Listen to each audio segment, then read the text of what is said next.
You guys create this together, or nothing happens. So either Sarah, you organize that, or it doesn't happen at all. We'll do it. And this afternoon, you're going to make it happen, right? Absolutely. Awesome. So that's an example today of co-creating. What else could that look like? That's great. So open spaces is one example. What else? Being in a circle. Being in a circle. What does that mean? Physically being in a circle. Sure. So as you're going back, where are you from? Ashland, Oregon. Ashland. What's your name? Montana. Montana. So Montana from Ashland. Sorry, that threw me off geography-wise. That's not it. I was like, whoa. Right. Whoa. That's what Montana's so screwed up. Yeah, no, that's great. So Montana from Ashland. One of the great ways to organize, I'm guessing, and I've lived in Oregon, and I know how people in Oregon, or especially like Portland, organize is very different from the East Coast, right? Yeah. At least I can say that with definitive, cultural backing. Yeah. So getting in a circle and having a discussion is a great way to do that in Ashland, right? And it's probably a great way to do that in many, many places. In fact, I'd argue almost anywhere. So you can co-create this space, right? So now you guys can just discuss your ideas when you go back in a circle. Perfect. You can do that. What else can it look like? It doesn't have to be like what it looks like physically, like open space or circles, right? Exchange of cash. Sure. You can buy things together, right? Like this is not right? This is not just Kellen and Jake telling you how it should be. What's that? I don't have it. Exchange of cash. Let's say that's what a campaign often is, right? It's the co-creation. So there's cash involved, sure. What's that? Unfortunately, a big part of politics, and you can't help but notice it. We wouldn't be here if that cash hadn't been laid on the table. That's the inherent thing going on here. I'm not motivated by cash. I would want to run it. Sure. But my thing is, it's very important to understand that in the movement process, it requires a tremendous amount of resources. And unless we're able to talk to 50,000 people a day on the internet, we're going to have to, spend some money on media. Yeah, I'm gonna jump on that from a co-creation standpoint. This is a solution to that. Who thinks $30 million is a lot of money? Who thinks $30 million is a lot of money to run a national campaign, attracting millions of people, bringing in huge participation, all of it, and going up against billion-dollar competition? Who thinks that's a lot of money? Absolutely. All right. It's not enough for us alone. We can't do it in a room in Washington, D.C. with money, right? I wouldn't want to do it, but let's just say they wanted to do it. Not possible, right? So a big function is co-creation. We talked earlier about the rapid response team. There's an example of co-creation. I'm sure Americans elect, if they have the money, because I know Republicans and Democrats do this, would love nothing more than to pay a bunch of communications people to scour the internet, to comment on articles and make things, all right? We can't afford to do that. It's important to all of us that the word gets out. As you said, we got to talk to people. All right. So there's an opportunity for everybody here to co-create, right? To create a rapid response team that's going to do that on their own. All right. And this is, for me, something that's fundamental to this movement. Is I would love nothing more than to be able to take on Republicans and Democrats. I think the best way to do it is how we're talking about doing it, which is as a movement. And I think that's one example of it where we can overcome a bigger barrier based on coming together and co-creating. So that's one example. Yeah. Or you said resources. So I'll do it. I'll work with you with effective resources. And Montana said circles, right? So we've all got resources. Whether your resource is a skill and you're a technologist, or you're great with getting across the internet, or you're a great organizer, or maybe you actually have money and you want to put it. Let's say a group in Ashland, Oregon wanted to come together and run an event on behalf of to get everybody around. They say we want to bring everybody, invite us to do a big party. And somebody says, I've got a space we can all use in that circle. And somebody says, I'll put up $500, that's fine. Somebody says, I run the local radio station or something, whatever, I'll put up an ad and I'll talk about it.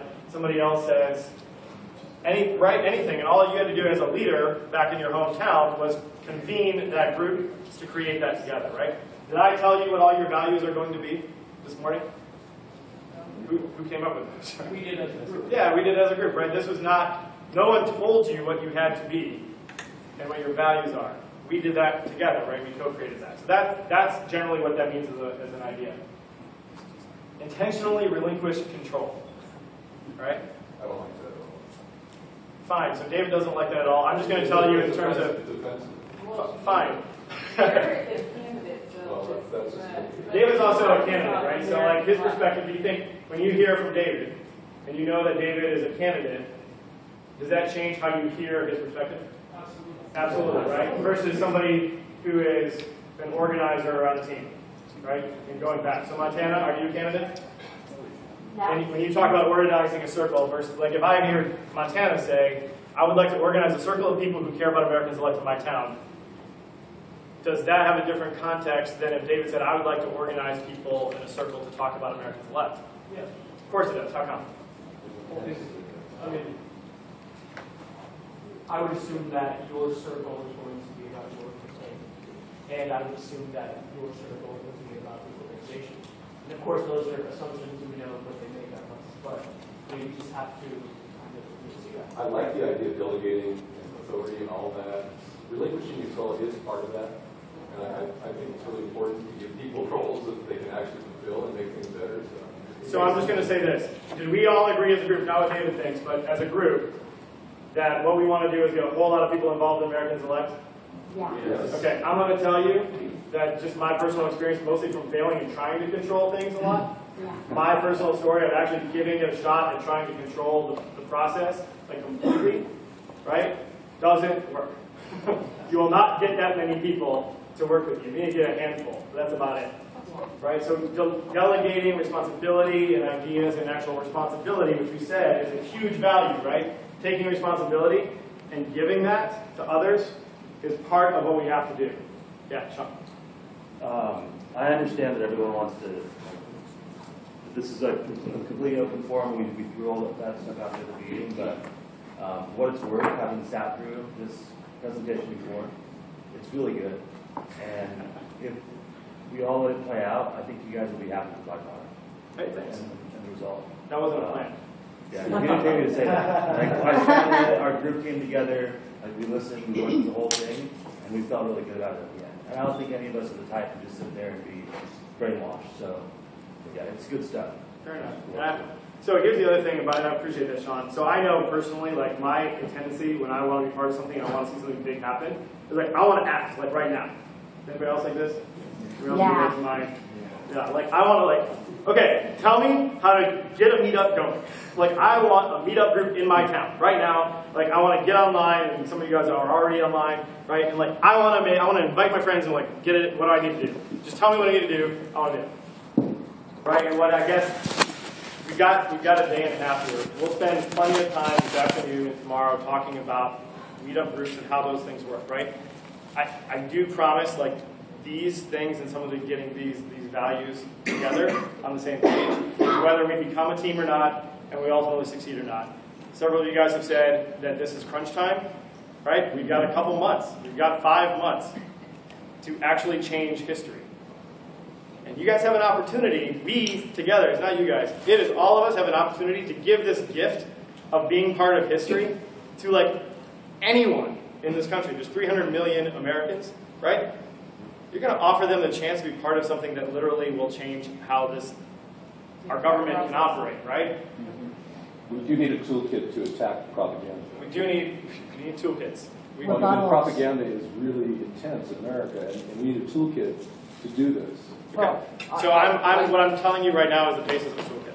William, and I happen to disagree with that at a local level. Cool. It is much more effective for me to go talk to somebody than it is for them to spend, $500 a person, or how much ever they spend for a media campaign. If I talk to somebody and I tell them why I'm part of this movement, they're going to remember that. They're going to probably remember that 10 times more than they remember any ad. True. So did everybody hear this? I could not possibly agree more personally. Basically, William said that it's way more effective for me to go talk to people that I know in my local area than it is to buy an ad and spend $500 per vote. Anybody know what the cost per vote was in Iowa, roughly? For Mitt Romney, who kind of won, versus Santorum, who also kind of won. $60 per vote. What's that? 60. A lot more overall. Is that not 1,000? It's several $100s per vote, right, for the winner. Several $100. So like roughly $700 for Mitt Romney. You had a number, Hillary, wasn't it like $2,000? Yeah, Hillary was like $1,800 per vote. Mitt Romney didn't win Iowa. Meaning that's He what spent it costs. $700 per vote. Is my Oh, yeah. yeah. There's the whole Iowa thing. That's funny. But I'll just say, what was my point? What do you think? What was my point? Not going to be able to spend some. Personalization is We more. can't spend $700. That's Kellen's point, absolutely. And also what? Personalization is more effective. Networking. Yeah. We can be way more powerful with few resources monetarily by actually co-creating with the resources we do have and touching the people that we know locally. And if all of us do that, it'll be wildfire. I promise. Chris. Again, personalization, we need names. So if people are talking, please say who we're talking to so we can have these conversations out loud throughout the week. Yeah, sorry. Continue to say your first names. I'll also add to David's point, and I don't think you're wrong. It doesn't mean we don't need to buy media. It doesn't mean we don't need to get on the Colbert Report. Who's here because they saw it on Colbert? Yeah, right? Like, that helps, right? It doesn't mean we don't try for big media. We're not saying don't do those things. We're saying, what can we do? David, can you buy a national media ad? I could buy cable TV ads for $5 a spot and reach 10,000 at a time. Great. So that's an awesome thing that you can do, right? $5. Can anybody else do that? Can you reach 10,000 people in 30 seconds for $5? No, but you can. We're saying you bring them together. There you go. Get on there. I can I mean, I can do, you can do it for free, right? Willing to get, I can reach 5,000 people for free. We're going all over the place. Well, I'm not saying that it's not free. Hold up. What do you guys think is the issue here? Honestly, because if we're not on the same page, then we're not getting anywhere. Yeah, Dan. The issue ultimately comes back to being able to get other people involved and to essentially give them control of the movement and to take things. And I know you very much were against like relinquishing control, but that process is a tried and true process that's been at the heart of the engine of the economy in the last 10 years. When you look at Hadoop, and you look at HBase, you look at the National Science Foundation, you look at several of the pieces coming out of the astrology centers and everything. All of those have generated massive amounts of returns on investment as a result of open source and putting other people in control of a movement and putting other people in control of actually deliverables and actual things that result that other people depend on. And it's the difference between responsibility and oversight. Control is oversight. Open source is responsibility. And I think as a movement, we want to be about empowering responsibility across the largest amount of people versus putting a group that controls the actions and the activities of the group. I mean, that's why I'm here. And I think that's it. I agree. Alice? I'm Alice Skelton. I'm the National Engagement Director, and this is my 5th presentation of this program, 4th with Jake, and Kellen did one in Atlanta for us. And this is well worth the process that you're going through. I just want to speak to the relinquishing control. I am truly a control freak. Yeah. So it really bothers me not to have on my fingers. Some of the best ideas and work have come out of volunteers and specifically our college team, because we said, here is our style book, our logo, go and create. And we have a very expensive. Do you feel you've stymied the growth of this organization by your control, or helped it?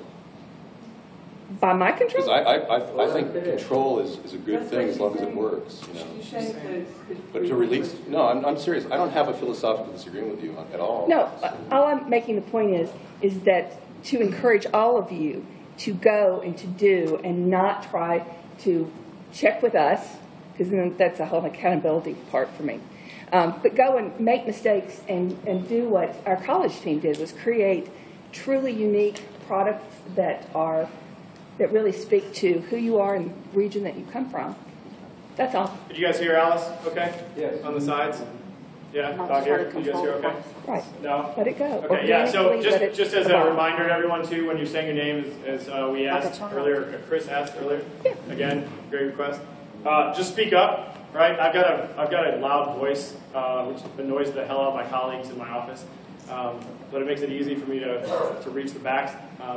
But I'll also, if your voice isn't that strong, just raise your hand a little bit and I'll repeat it. See, empowerment goes against intentionally relinquishing control. Not necessarily. If you're empowering someone, if I'm empowering Jake, I'm giving Jake the power to go and do something rather than me looking over Jake's shoulder all the time He's empowered by me not looking over his shoulder. And you're telling him to intentionally relinquish control. So one of the things that's happening, David, I'm going to call you out if you don't mind, is that most everyone else is raising their hand when they want to speak, and you're talking back to everyone. You said that. And that's fine. I'm just, but protocol also here, you said to interrupt anytime you want. with a You hand. said that. I know, and I said with it. Just No, you didn't say with it. okay. Then I'm sorry. That was not clear. I'm Lisa Ford. Can we set that from now on? Is that cool? Okay. Yes. Is that fair to the people agree? Okay. I really want to learn what this has to present. Okay. Is that fair? And you had your hand up. I'm sorry. Oh, yeah, well, one comment is a good leader always knows how to delegate. But I was going to give an example, and I've seen this both ways before, where somebody's running for office and say it's a Democrat running for a small seat, but the district and the boundaries is overwhelmingly Republican. And there's vice versa as well. Sure. But the person goes out and goes door to door, talks to people, hits, I'm a Democrat, but he's at Republican doors, knocking, talking to the people. He goes on and wins that election. Well, how did a Democrat win a Republican district? And it's because of that personal contact. Mm-hmm. It wasn't media buys, it wasn't TV, it wasn't radio. It was, hi, I'm whoever he is, and that personal contact. Oh, by the way, I'm Brandon Cassidy. Sorry. That's right. So yeah, I mean, there's lots of examples of when that human contact. And just so you guys know, I'm going to go through a couple of these, and then let's take a 5-minute break after that. Is that cool? Okay. Can I get everyone? And yeah, you're right here. So I'll run Benjamin from Oregon. I ran several political things and volunteer things. Part of the issue with having volunteers is you don't pay them and you can't fire them, and they're not always reliable. And so there's a kind of managerial skill which sort of dictates that with the complexity of a delegated task, the amount of oversight has to also increase to make sure the task gets done. So if you're maybe organizing this meetup of a bunch of people at a hotel, and your number two, isn't really underneath your supervision, it may not get done. Whereas if you're just asking people to go door to door, that's something you don't need to oversee. Right. And there's a bunch of things you can do, but again, the point is that what we're doing is offering the opportunity to lead, to be organized, to others. Right? We're offering the opportunity to get involved and to take the responsibility that you guys have taken. Right? That you guys are all here because this is yours now. Americans elect is ours now. Right? And that is something we can invite others to join us in doing. Yeah, Matem. So basically, are you saying that to help everyone else to become a delegate, basically? I mean, because I did some of this work in Oregon. I helped get a nonpartisan ticket on the ballot in Oregon. It was part of my work in Ashland. And so I found it was very interesting. It was a great learning experience. And it's true, you learn more from failure than you do from success. It's tremendous. And that actually people are not quite getting yet that they are the force behind this. They are the parties aren't doing their job, right? So we take some of the functions normally assigned to the parties, and guess what? We give them back to the people, which they really belong there anyway. Right? Is that what you're saying? Yeah, absolutely. Oh. And so also something interesting you said, Montana, was like part of your background and your story is that you've organized bipartisan tickets before, right? I say bipartisan, not nonpartisan. You've done tickets before? What I did was I helped to get a nonpartisan ticket on the ballot in Oregon for Americans Elect. Awesome. Right. So she's got experience having done this, right, over the last several months.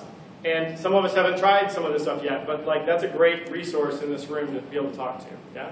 I just want to call that out, right? That's somebody that others can learn from you in this room. And that's what we're talking about in some of these things too. So yeah, absolutely. Alice talked about a minute ago things like logos and style guides and being open, right? So the idea of open source, and I think Dan just stepped out from there he is, right? So technologists are really familiar with the idea of being open source. Anybody want to tell me just generally what that means? Or Dan, if you want to. It essentially means the ability to create a common vision for where you're going and allowing everybody to take ownership of different components to put all those components together to ultimately be able to deliver the end product. And that started largely like a lot of the software movements that people would build different functions or objects, and then they would all deploy it together, and it becomes a working system or working operating system. So like Mac and Linux, started off very much an open source type of environment. Yeah, or anybody use Firefox? Exactly. On their computers, yeah, or heard of Firefox if you don't use it, right? This is a piece of technology that competes head to head with Internet Explorer by Microsoft and like big things that are actually already pre-installed on your computer, and wins despite only being developed by a global network of volunteers, right? And a small organization of about 10 staff that basically coordinate their tasks, right? Anybody know how many staff Wikipedia has? Anybody know? Several thousand. How many guess? Several thousand. Several thousands, I guess. How many, again, 3 million articles about the world's information. Under 100, over several thousand? 20. Under 50. 10. Under 50, you say 20, 10? They have 12. Wow. I'm a volunteer there, so it depends on what you mean. What's that? I'm a volunteer there. I'm an editor, so it depends on what you mean by staff, because I do a lot of work and I don't get paid for it. Okay, so that's 13. Could not have asked for a better thing. Is it 13 now? Yeah, 13. No, but that's great. Do you hear what he just said? It depends on what you mean by staff. It fundamentally upends the idea of who is part of this, right? So guess how many people work for Americans Elect total? Like full time, it's like a dozen, right? It's like hardly anybody, right? And there's consultants and people helping out, there's people building the technology and all of that. But ultimately, who is Americans Elect? It's us. We the people. Right? We are the staff, right? In the same way that Chris is a staff of Wikipedia, he's editing articles, he's making it live, and in process, giving a gift to the world that has never been possible before. Does anybody have encyclopedias on your desk growing up? Right? Anybody have a full set? Right? My parents bought an encyclopedia set in 1985. So by the time I was in high school, which was just before the internet was pervasive enough to actually get any information, right? George H.W. Bush had not been president yet, and Clinton wasn't president yet, so you look up who's the president, and none of that stuff's in there. But that was my access, that's what I had to write my research papers with, right? And that wasn't that long ago, and there's some of you who remember ways that were even different than that, right? Who didn't even have that. So now, today, because of people like Chris, anybody, anywhere in the world who can get to a computer can access almost all of what the world knows about these things. It's an amazing gift with 12 staff and people like Chris, right? Wait a second, there's 2 gifts here. Okay. Sorry, Go for it. raise my hand. What are the 2 gifts? David, by the way. There's 2 gifts. There's a 2-tier system here. The rules are set up for 1 tier to get 10,000 click-throughs, and another tier to get 50,000 click-throughs. So there's 2 gifts here. 1 tier are officials, professionals that get only 10,000 click-throughs, and then the gift you're giving us requires 50,000 click-throughs. So you've changed the rules on fairness before we even had a chance to talk. So we're gonna have that discussion. Okay. We're not gonna have it now. No, that's fine. It's a break. Everybody wants. Hi, I'm Aubrey. It's funny that you bring up Wikipedia because really it's not that old of a company. But at first people were really skeptical. I remember when I first started college, professors were like, do not get on Wikipedia. And now it's kind of integrated in our academic community, and I feel like it's kind of the same thing, what we're doing. And I think it's kind of like a source of inspiration. Funny that you bring it up. I love it for that reason. Do you guys hear what she said? No. So Aubrey said, Sorry, well, I'll repeat. So Aubrey said that, isn't it interesting that Wikipedia is not that old, and when it first came out, everyone was laughing at it, right? Professors in college said, don't go there. It's crazy people, right? I've actually had that said to me before. Don't go there, it's crazy people. The Wikipedians, literally that's what they call them, are crazy. And now, it's a much more accepted part of our society, right? It's linked to from everywhere, it's thought of, and people accept the fact that if something is wrong, and there are inaccuracies sometimes, right? It's not always perfect. But when there are, they do get changed, right? And it's not someone else's job to change the inaccuracy. Whose job is it? It's our job. Yeah, exactly. It's your job, it's my job, it's our job to change Wikipedia.